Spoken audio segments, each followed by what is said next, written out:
சோள வியாபாரி ஒருவர் இந்தியர்களை இழிவாக குறிக்கும் வார்த்தையை அடையாளமாக பயன்படுத்தி இன வெறியை வெளிப்படுத்தியதற்கு எதிராக இன்று புந்தோங் சட்டமன்ற உறுப்பினர் துளசி மனோகரன் புந்தோங் வாழ் மக்களுடன் காவல் நிலையத்தில் புகார் அளித்துள்ளார்.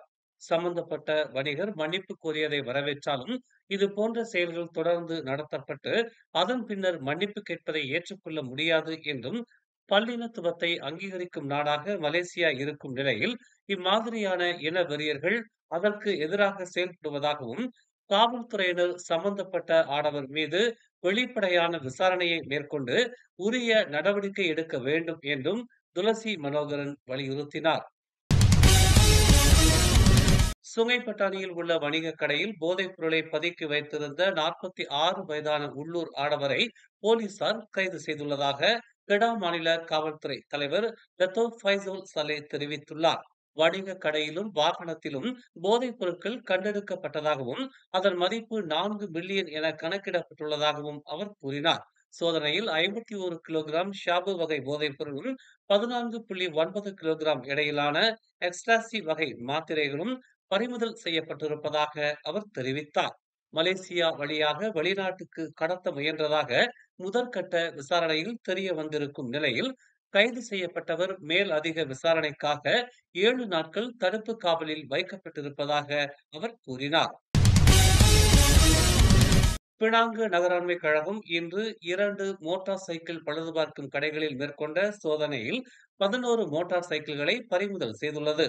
சம்பந்தப்பட்ட மோட்டார் சைக்கிள் பழுதுபார்க்கும் கடைகள் நடைபாதைகளையும் சாலைகளையும் சட்டவிரோதமாக ஆக்கிரமித்து மோட்டார் சைக்கிள்களை நிறுத்துவதாக பெறப்பட்ட புகாரின் அடிப்படையில் இந்நடவடிக்கை மேற்கொள்ளப்பட்டதாக பினாங்கு நகராண்மை கழகம் தெரிவித்துள்ளது. சம்பந்தப்பட்ட மோட்டார் சைக்கிள் பழுதுபார்க்கும் கடைகள் விபத்துக்குள்ளாகும் மோட்டார் சைக்கிள்களின் உதிரி பாகங்களை உரிமையாளர்களுக்கு தெரியாமல் சேமிப்பதாகவும், சோதனையின் போது இது கண்டறியப்பட்டதாகவும், அதன் உரிமையாளரையும் பணியாளர்களையும் விசாரித்து வருவதாகவும் பினாங்கு நகராண்மை கழகம் தெரிவித்துள்ளது. நேற்று அதிகாலை தனியார் தோட்டத்தில் சட்டவிரோதமாக தங்கியிருந்த வெளிநாட்டு தொழிலாளர்களிடம் மேற்கொண்ட சோதனையில் 105 பேர் கைது செய்யப்பட்டுள்ளதாக ஜொகூர் மாநில குடிநுழைவுத்துறை இயக்குனர் டத்தோ முகமது ரூஸ்டி டாருஸ் தெரிவித்தார். சம்பந்தப்பட்ட தோட்டத்தில் பலகையிலான வீடுகள் அமைக்கப்பட்டு சுமார் 329 வெளிநாட்டு தொழிலாளர்கள் தங்க வைக்கப்பட்டிருந்த நிலையில் அவர்களில் 105 பேர் முறையான ஆவணங்களின்றி சட்டவிரோதமாக தங்கி இருந்ததாக அவர் கூறினார்.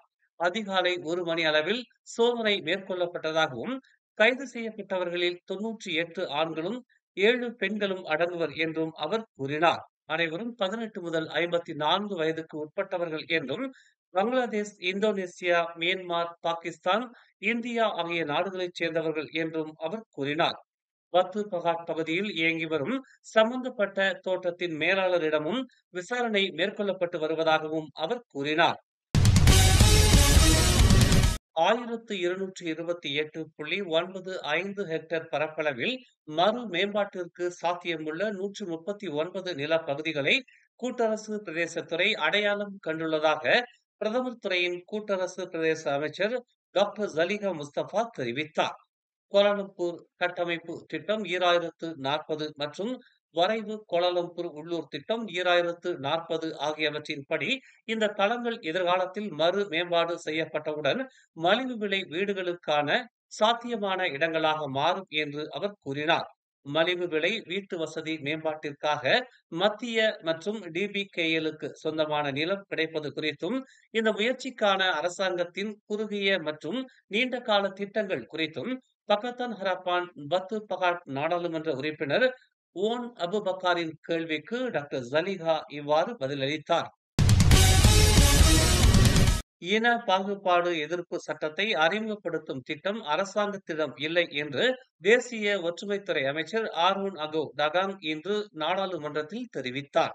தண்டனை சட்டம், தேச துரோக சட்டம் 1948, தகவல் தொடர்பு மற்றும் பல்லுலக சட்டம் 1998 போன்ற தற்போதைய சட்டங்கள் இன மற்றும் மத குற்றங்களை சமாளிக்க போதுமானவை என்று அவர் கூறினார்.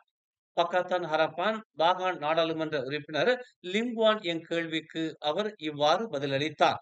அரசியல் பிரமுகர்கள் மற்றும் தீவிரவாதிகள் சம்பந்தப்பட்ட இன பிரச்சனைகளை கருத்தில் கொண்டு இன பாகுபாடு எதிர்ப்பு சட்டத்தை இயற்றுவது குறித்த அரசாங்கத்தின் நிலைப்பாடு குறித்து லிம் குவான் யங் கேட்டிருந்தார். சிப்பாங்கில் சோள வியாபாரி சம்பந்தப்பட்ட சம்பவத்தை மேற்கோள் காட்டி லிம் இந்த கேள்வியை எழுப்பினார். இந்திய சமூகத்தினருக்கு எதிராக இன ரீதியான அவதூறு வார்த்தைகளை பயன்படுத்தி அறிவிப்பு பலகை வைத்திருந்த சோள வியாபாரி மற்றும் அவரது மனைவி இருவரும் போலீசாரால் கைது செய்யப்பட்டனர். கோத்தா வாரிசானில் நேற்று இந்த தம்பதியர் கைது செய்யப்பட்டதாக சிப்பாங் காவல்துறை துணை தலைவர் ஷான் கோபால கிருஷ்ணன் தெரிவித்தார். 60 வயதான அந்த நபர் பின்னர் போலீஸ் ஜாமீனில் விடுவிக்கப்பட்டார்.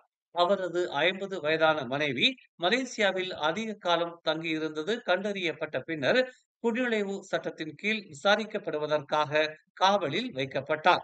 அறிவிப்பு பலகைக்கான நோக்கம் இன்னும் விசாரிக்கப்பட்டு வருவதாகவும் விசாரணைக்கு உதவ 7 சாட்சிகளிடமிருந்து வாக்குமூலங்களை பதிவு செய்துள்ளதாகவும் அவர் கூறினார். மலேசிய தமிழ் பண்பாட்டு இயக்கத்தின் ஏற்பாட்டில் தமிழ்நாட்டைச் சேர்ந்த வைஷ்ணவ் கல்லூரியில் இருந்து வந்திருந்த 43 பேராளர்களுக்கு சிறப்பு செய்யும் நிகழ்வு கிள்ளான் செந்தோசா சக்தி உணவகத்தில் விருந்துபசரிப்போடு சிறப்பாக நடைபெற்றது. ஓம்ஸ் அறவாரிய தலைவரும் மலேசிய அரிமா சங்கத்தின் தோற்றுநருமான ஓம்ஸ் பா தியாகராஜன் ஆதரவில் இந்நிகழ்வு நடைபெற்றது. நிகழ்வின் தொடக்கத்தில் திருக்குறளை தமிழ் வாழ்த்தாக பாடி அசத்தினர். வைஷ்ணவ் கல்லூரி பேராசிரியர்கள், ஆய்வாளர்கள், விரிவுரையாளர்கள் மற்றும் மாணவர்களுடன் மலேசிய தமிழ் பண்பாட்டு இயக்கத்தின் உறுப்பினர்களும் கலந்து கொண்டனர். நிகழ்வில் அவர்களுக்கு நினைவு பரிசுகள் வழங்கப்பட்டு சிறப்பு செய்யப்பட்டது. நிகழ்வில் பேசிய ஓம்ஸ் பா தியாகராஜன் தொப்புள் கொடி உறவுகளை பாராட்டுவதிலும் வரவேற்பதிலும் பெரிதும் மகிழ்ச்சி அடைவதாக கூறினார். நிகழ்ச்சியை சிறப்பாக ஏற்பாடு செய்திருந்த மலேசிய தமிழ் பண்பாட்டு இயக்கத்தினருக்கு தனது நன்றியை தெரிவித்துக் கொண்டார்.